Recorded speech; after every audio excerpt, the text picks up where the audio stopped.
Selamat pagi, salam, ibu bapa, saudara semuanya. Mari kita menyambut hari ini yang dianugerahkan Tuhan dengan penuh pengharapan dan senantiasa berbahagia. Untuk itu, mari kita mengawali dengan bersama-sama mendengarkan firman Tuhan. Kita berdoa. Tuhan Bapa kami yang baik, kasih setiamu senantiasa menyertai kehidupan kami. Sebentar kami akan mendengarkan firman-Mu untuk kami jadikan sebagai tuntunan dalam menjalani kehidupan yang Kau anugerahkan. Di dalam nama Tuhan Yesus Kristus kami berdoa dan bersyukur.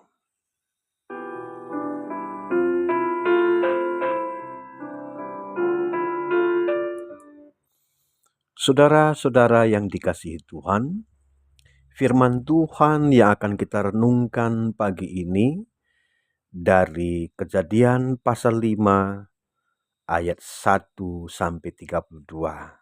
Saya membacakan ayat 1 hingga 3 dengan judul Keturunan Adam. Demikian tertulis. Inilah daftar keturunan Adam. Pada waktu manusia diciptakan oleh Allah, dijadikannyalah dia menurut rupa Allah. Laki-laki dan perempuan diciptakannya mereka. Ia memberkati mereka dan menamai mereka manusia pada waktu mereka diciptakan. Setelah Adam hidup 130 tahun, ia mempunyai seorang anak laki-laki menurut rupa dan gambarnya, lalu dinamainya Set. Demikian pembacaan Alkitab. Berbahagia kita semua yang telah mendengarkan, percaya, terlebih mau melakukannya dengan setia. Saudara-saudaraku yang terkasih di dalam nama Tuhan Yesus Kristus, salah satu bagian yang dicatat dalam sejarah kehidupan adalah silsilah. Hal ini penting karena dari silsilah kita menemukan nilai-nilai hidup pada diri para tokoh yang diceritakan pada masanya dengan situasi dan keadaan hidup yang mengitarinya. Catatan tersebut menjadi pembelajaran bagi kehidupan kita sepanjang sejarah, termasuk pada kekinian hidup kita, di mana Allah bertindak, mengatur, dan menetapkan waktu demi waktu, serta memberkati kehidupan segenap ciptaan. Saudaraku, berdasarkan silsilah dari Adam hingga Nuh, disebutkan ada 10 nama sebagai keturunannya, antara lain mulai dari Adam, Set, Enos, Kenan, Mahalalel, Yared, Henokh, Metusalah, Lameh, dan Nuh.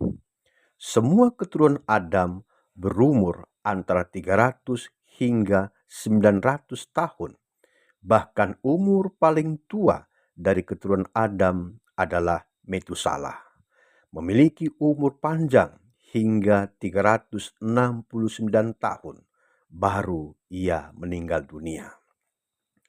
Metusalah adalah kakek dari Nuh dan masih hidup ketika cucunya yang bernama Nuh ini sudah berumur 600 tahun. Luar biasa.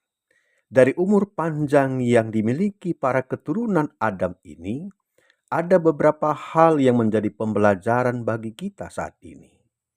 Antara lain, bahwa pada zaman itu belum ada polusi, sebagaimana kehidupan kita sekarang ini yang sudah banyak polusi, pada masa itu masih bersih. Dan mereka hidup sehat, serta Allah menghendaki demikian, agar pesat pertambahan jumlah umat manusia di dunia pada masa itu. Tentu hal ini mengingatkan kita bahwa umur manusia di dunia saat ini hampir tidak pernah kita temukan berumur lebih dari 100 tahun. Saudara-saudaraku yang dikasihi Tuhan, bahkan keturunan Adam yang ketujuh tidak mati, yaitu bernama Henokh. Mengapa demikian? Karena Henokh ketika dia masih hidup pada usia 365 tahun, ia diangkat oleh Allah ke surga. Hal ini dapat kita lihat pada ayat 24. Demikian juga Henokh adalah ayah dari Metusalah.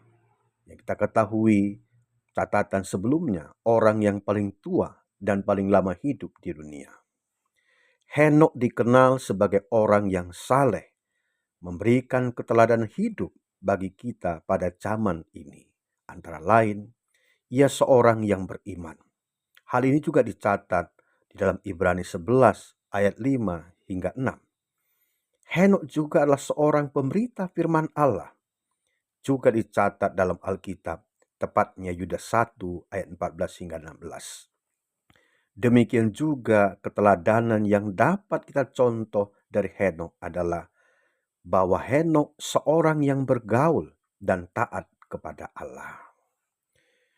Saudara-saudara yang dikasihi dan mengasihi Tuhan, mulai dari Adam hingga keturunannya bernama Nuh, diciptakan adalah gambar dan rupa Allah. Sama dengan diri kita, semua umat manusia di dunia ini adalah gambar dan rupa Allah. Meskipun Adam dan Hawa nenek moyang kita telah jatuh ke dalam dosa, Allah tetap mengasihi kita, mengangkat kita, dan menyelamatkan hidup kita melalui karya Yesus Kristus, Tuhan dan Juru Selamat kita. Untuk itu, marilah menghargai hidup anugerah Tuhan. Jangan merasa rendah diri ataupun minder, karena dalam diri kita ada kekurangan dan kelemahan. Ingatlah bahwa kita umat manusia adalah makhluk yang mulia, karena kita gambar dan rupa Allah. Selamat tahun baru. Selamat menjalani kehidupan yang Allah anugerahkan dengan tetap taat dan setia kepadanya. Sebab Allah senantiasa memberkati kehidupan kita. Amin. Mari kita berdoa. Kami bersyukur kepadamu Tuhan atas kebenaran firman-Mu yang telah Kau berikan kepada kami. Mohon kiranya Roh Kudus membimbing kami agar firman-Mu ini kami jadikan sebagai tuntunan dalam kami menjalani kehidupan ini. Kami tetap berpengharapan akan kasih setia-Mu.